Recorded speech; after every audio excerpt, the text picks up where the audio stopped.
Thunderbolts में हमें Sentry जैसे epic and complex super hero की एंट्री मिलने वाली है और लोग कंफ्यूज हैं कि भाई ये है कौन। तो टेंशन नहीं लो, आज हम लोग जानेंगे इसी सुपर हीरो की complete comic book origin. Sentry के कैरेक्टर की शुरुआत कैप्टन अमेरिका से कनेक्टेड है। सुपर सोल्जर सीरम के सक्सेस के बाद, कैप्टन अमेरिका की क्रिएशन के बाद वर्ल्ड के कई गवर्नमेंट ऐसे ही एक सीरम बनाने की कोशिश करने लगे, इस सीरम को और ज्यादा इंप्रूव करने लगे।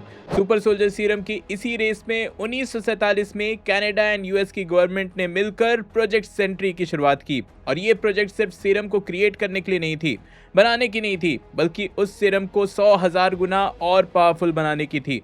लेकिन कई टाइम तक सक्सेस नहीं मिलने से गवर्नमेंट ने इसे डिफरेंट कंपनीज को दे दिया, प्राइवेट कंपनीज को दे दिया, ताकि वो लोग इस पे रिसर्च एंड डेवलपमेंट कर सकें। और अगले 30 सालों में प्रोजेक्ट सेंट्री हजारों सब प्रोजेक्ट्स में डिवाइड हो गई एंड दुनिया की कई प्राइवेट कंपनीज में इसके डिटेल्स पहुंच गए। यही रीजन है कि मार्वल में हमें इतने सारे सुपर सोल्जर्स देखने को मिलते हैं। और समय के साथ गवर्नमेंट इस प्रोजेक्ट के बारे में भूल गई। कुछ सालों बाद रॉबर्ट बॉब रेनॉल्ड्स नाम का एक लड़का, जो कि एक ड्रग एडिक्ट था, रैंडमली किसी लैबोरेटरी के अंदर घुस जाता है इस उम्मीद में कि उसे यहाँ किसी तरह की ड्रग मिल सकते हैं। लेकिन यहाँ उसके हाथ लगता है गोल्डन सेंट्री सीरम, जिसे कि एक प्रोफेसर यहाँ कई सालों से डेवलप कर रहे थे। बिना सोचे रॉबर्ट ये पूरा सीरम पी लेता है एंड कुछ मिनटों में ही उसमें पावर ऑफ मिलियन एक्सप्लोडिंग सन आ जाते हैं। ये सीरम कैप्टन अमेरिका के सीरम से हजारों गुना ज्यादा पावरफुल होती है, जिससे कि रॉबर्ट में ऐसे सुपर पावर्स आ जाते हैं जो कि उस टाइम किसी भी सुपर हीरो के पास नहीं थे। नए पावर्स के साथ वो सबसे पहले अपने स्कूल के टाइम के बुली से बदला लेता है, जिनके चलते वो ड्रग एडिक्ट बन गया था, गलत रास्ते पे चला गया था। और फिर ये पावर वो लोगों की भलाई में यूज करने लगता है। लेकिन सीरम के पावर्स परमानेंट नहीं थे और हर कुछ दिन में उसे ये लेना ही होता है। प्रोफेसर जिन्होंने ये सीरम बनाया था, उन्होंने रॉबर्ट को वार्निंग भी दी थी कि हर डोज के साथ पावर लेवल मेंटेन करने के लिए उन्हें सीरम की क्वांटिटी बढ़ानी पड़ रही है, जो कि बिल्कुल भी अच्छा नहीं है।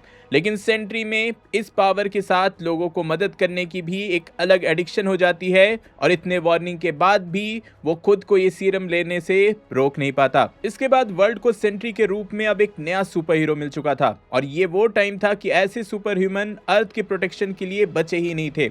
सोसाइटी इस लेवल के पावर वाले सुपर हीरो को भूल चुकी थी और सेंट्री उनका नया होप था। बाकी सारे सुपर हीरोज के साथ भी सेंट्री का कुछ टाइम में ही अच्छा कनेक्शन हो गया। स्पाइडरमैन ने इसकी फोटो न्यूज़पेपर में प्रिंट कराकर इसे और ज्यादा पॉपुलर कर दिया। मिस्टर फैंटास्टिक इसके बेस्ट फ्रेंड बन गए और अगले कई सालों तक सारे सुपर हीरोज टीम अप करके कई सुपर विलन्स की बैंड बजाते रहे। कुछ टाइम के बाद सेंट्री ने अपने प्यार लिंडी से शादी कर ली, जहां मिस्टर फैंटास्टिक मतलब रीड रिचर्ड्स भी प्रेजेंट थे। और शादी के बाद लिंडी को रियलाइज हुआ कि रॉबर्ट सुपर सोल्जर सीरम का एडिक्ट हो चुका है।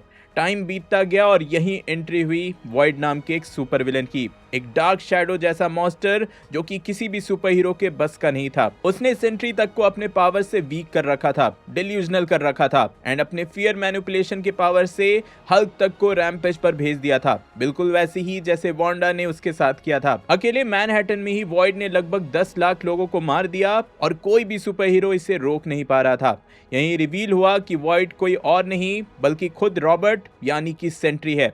समय के साथ सीरम के डोजेज इतना बढ़ चुका था कि वो पावर सेंट्री पर हावी होने लगी थी और वॉइड उन्हीं पावर्स का डार्क एस्पेक्ट था। बेसिकली वॉइड सेंट्री की ही एक फिजिकल स्प्लिट पर्सनालिटी थी। जहां सेंट्री सबको प्रोटेक्ट करना चाहता था, वहीं वॉइड सब कुछ डिस्ट्रॉय करना चाहता था। ये रियलाइज होते ही सेंट्री खुद अपने आप को रोकने के लिए रीड रिचर्ड्स और डॉक्टर स्ट्रेंज के साथ टीम अप करता है। डॉक्टर स्ट्रेंज बताते हैं कि वॉइड को रोकने के लिए सेंट्री को खुद को रोकना होगा। मतलब जब सेंट्री एग्जिस्ट करेगा तो वॉइड भी एग्जिस्ट करेगा और वॉइड के एग्जिस्टेंस को हटाने के लिए रॉबर्ट को सेंट्री को भूलना होगा। जिसके बाद सेंट्री के वॉच टावर से रीड रिचर्ड्स ने वहां का एआई यूज किया, एक ट्रांसमीटर लगाया और एक वेव क्रिएट की, जिससे कि जहां तक ये वेव पहुंची वहां तक लोग सेंट्री को भूल गए। इवन रॉबर्ट खुद सेंट्री को भूल गया। वो ये भूल गया कि वो खुद एक सुपर हीरो है और एक नॉर्मल लाइफ जीने लगा। एंड सेंट्री के एंड के साथ वॉइड का एग्जिस्टेंस भी खत्म हो गया। इसी सिमिलर मेमोरी वाइप के कॉन्सेप्ट को आपने नो वे होम में यूज होता हुआ देखा ही होगा। डॉक्टर स्ट्रेंज ने वहां ऐसा किया था। मुझे भी सिमिलर लगा तो सोचा आपको याद दिला दूं। सालों बाद ये कहानी फिर से रिपीट हुई, जहां रॉबर्ट अपनी पत्नी के साथ एक नॉर्मल जिंदगी जी रहा था और एक रात अचानक उसे एक डरावना सपना आता है। उसकी पुरानी लाइफ की कुछ मेमोरीज भी आती है। इससे घबराकर वो अपने कमरे से बाहर आता है और एक बुक उठाता है, लेकिन इस बुक के अंदर वही गोल्डन सेंट्री सीरम होता है, जिसको पीते ही रॉबर्ट में फिर से पावर्स आ जाते हैं। वो सेंट्री बन जाता है। उसे अब सारे मेमोरीज वापस मिलते हैं, लेकिन उसे ये नहीं पता चल पाता कि वही सेंट्री भी है और वही वॉइड भी।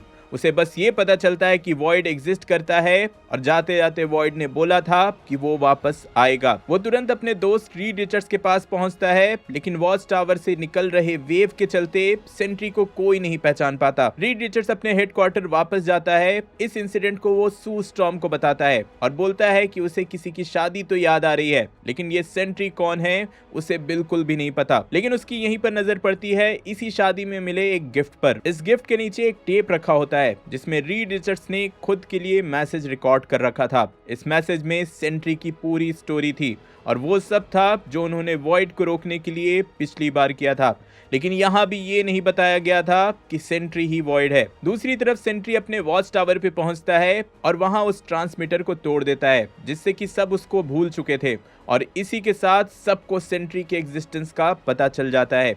मेमोरी वापस आ जाती है, इवन सारे सुपर हीरोज को भी। सेंट्री को रियलाइज होता है कि पिछली बार रीड रिचर्ड्स ने पब्लिकली उसे एक धोखेबाज कहा था और उसकी मेमोरी मिटाकर लोगों के सामने उसको मरा घोषित कर दिया था, लेकिन अभी तक किसी को ये याद नहीं होता कि सेंट्री और वॉइड दोनों एक ही हैं। वो मेमोरी किसी के पास होती ही नहीं है और यही एंट्री हो जाती है वॉइड की। सेंट्री शहर वालों के सामने आ जाता है और बताता है कि वॉइड आ चुका है और सारे सुपर हीरोज वॉइड को रोकने भी आ जाते हैं, लेकिन सेंट्री उन सुपर हीरोज से भी गुस्सा है। किसी सुपर हीरो को भी नहीं पता कि पास्ट में सेंट्री के साथ उन्होंने ऐसा क्यों किया था। लेकिन सेंट्री की रेत से बात और बिगड़ती इससे पहले ही डॉक्टर स्ट्रेंज की एंट्री होती है और ये रिवील होता है कि उन्होंने सबके मेमोरी से वॉइड की रियलिटी को भी मिटा दिया था ताकि वॉइड कभी एग्जिस्टेंस में आए ही नहीं। लेकिन क्योंकि अब वो फिर से आ चुका है तो ये सबको बताना जरूरी है कि सेंट्री तुम ही वॉइड हो।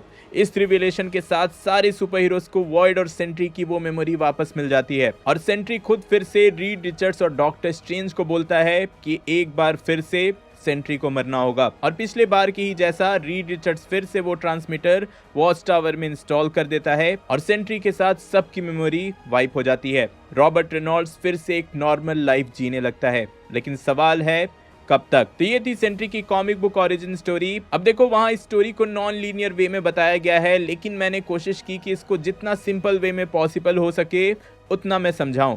तो हाँ, होप सो कि आपको पसंद आया होगा। इफ हाँ तो वीडियो लाइक करना, शेयर करना एंड चैनल पे न्यू हो तो सब्सक्राइब करके जाना।